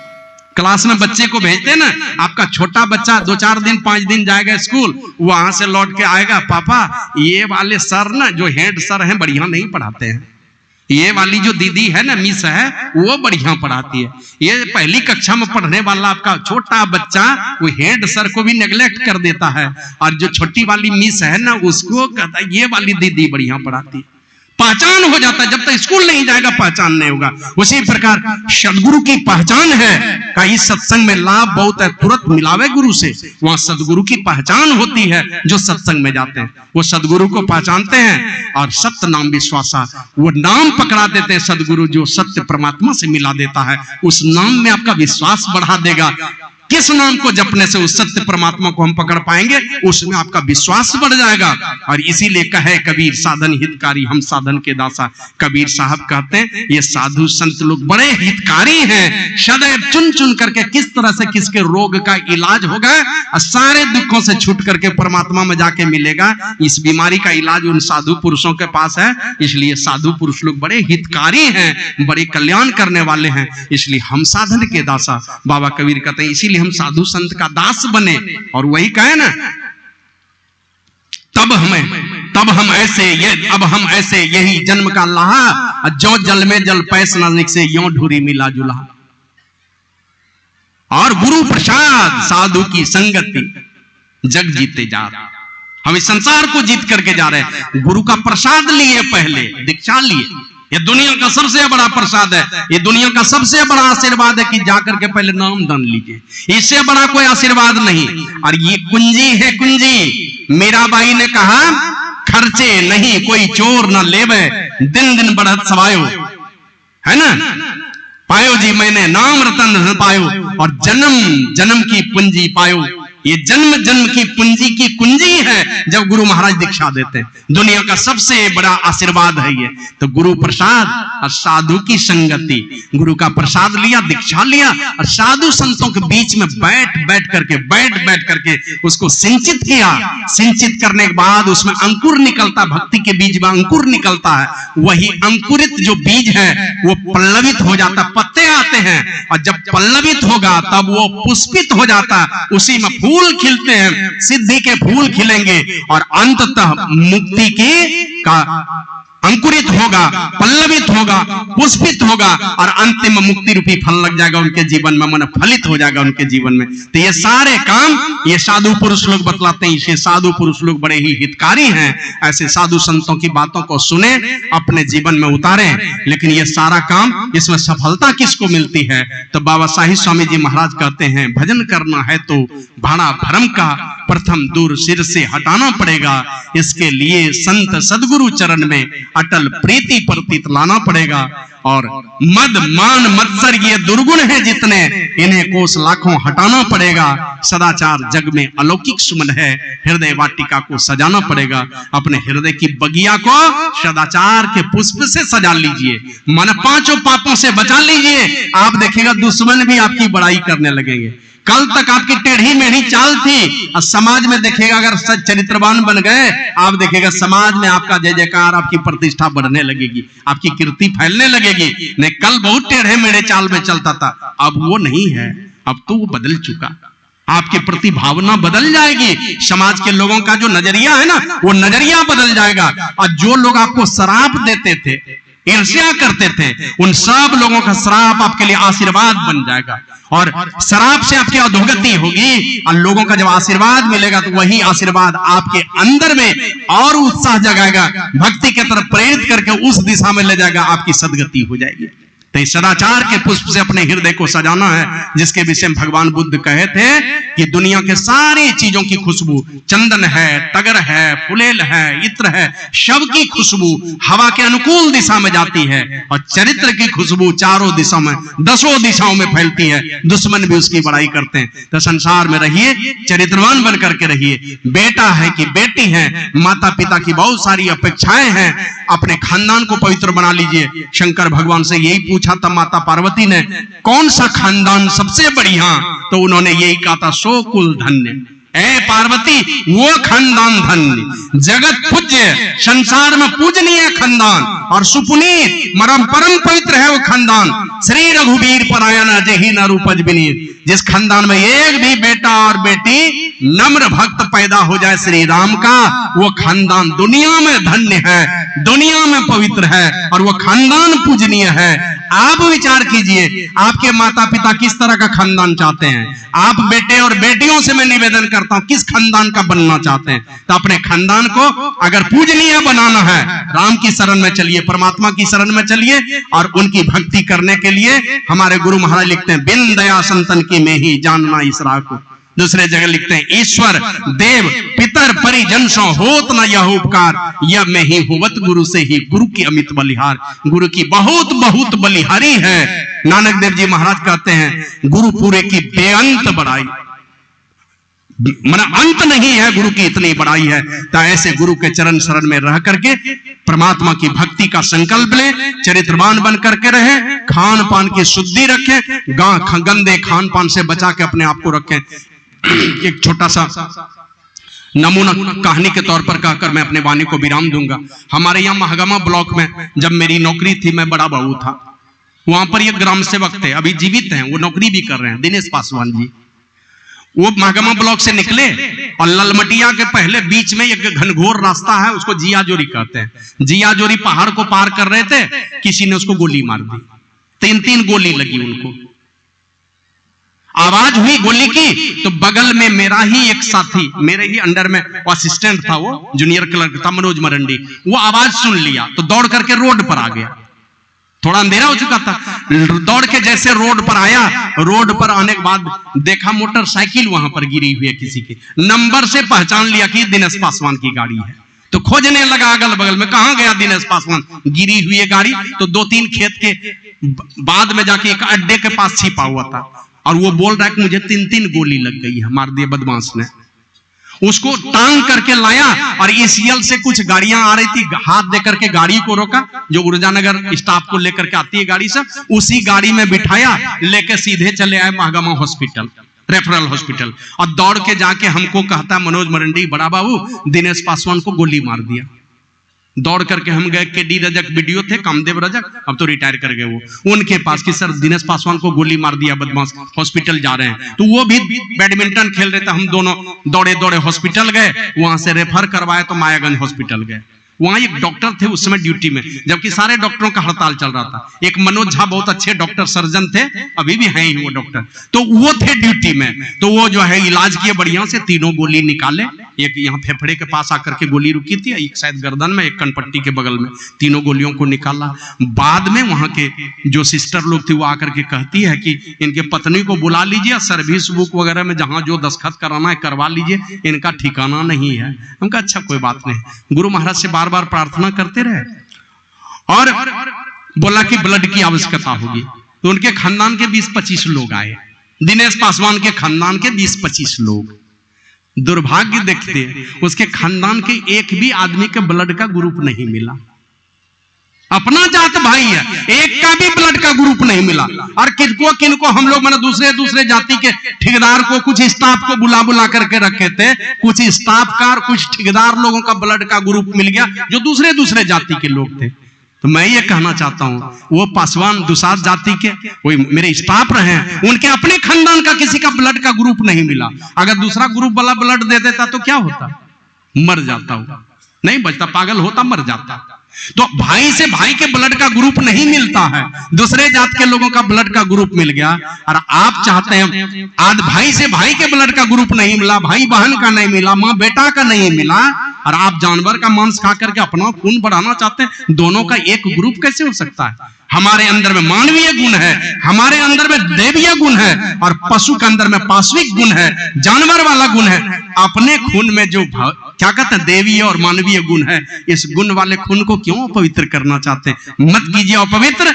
अपने पेट को शमशान घाट मत बनाइए, इसको हवन कुंड बना लीजिए। हवन कुंड का माने बढ़िया चीज डालिए, जैसे चंदन देते हैं, अक्षत देते हैं, जौ तिल घी मिला करके जब हवन करते हैं उसको हवन कुंड कहते हैं। तो अपने पेट को हवन कुंड बना लीजिए, मुर्दा जलने वाला शमशान घाट मत बनाइए। नहीं तो आप जानते हैं वो जिस बकरे को आप काटते हैं वो पहले तो रोता है, गिड़गिड़ाता है, आंसू बहाता है और क्रोध करता है, भगवान से प्रार्थना करता है मेरी जान बचाओ, रोता है, गिड़गिड़ाता है, आंसू बहाता है, और हाई ब्लड प्रेशर मतलब प्रेशर उसका बढ़ा हुआ रहता है क्योंकि क्रोध में रहता है। और वो मांस आप खाएंगे तो आप सोच लीजिए किस किस बीमारी के शिकार बन सकते हैं।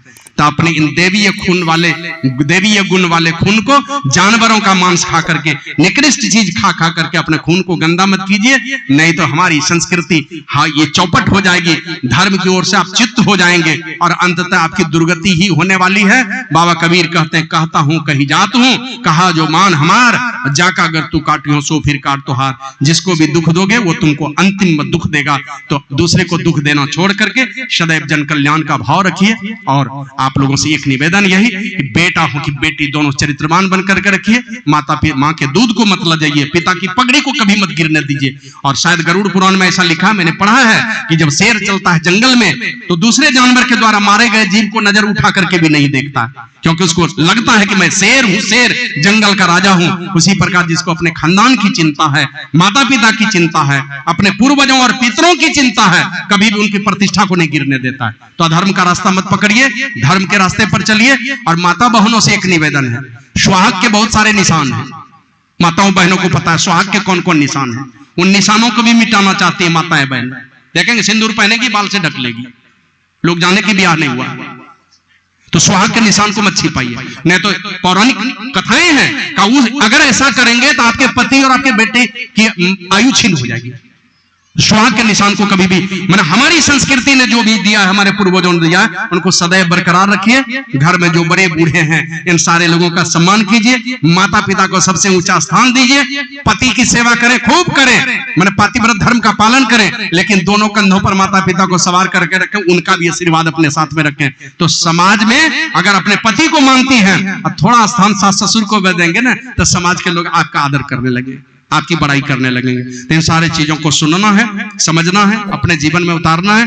और ये सारी बातें सुनने के लिए इसी सत्संग में मिलेगा, और कहीं मिलने को है नहीं है। यही आप लोगों की सेवा में सुनाया। विशेष बातों की चर्चा हम लोग अपराह्नकालीन सत्संग में करेंगे। बोलिए प्रेम से श्री सद्गुरु महाराज।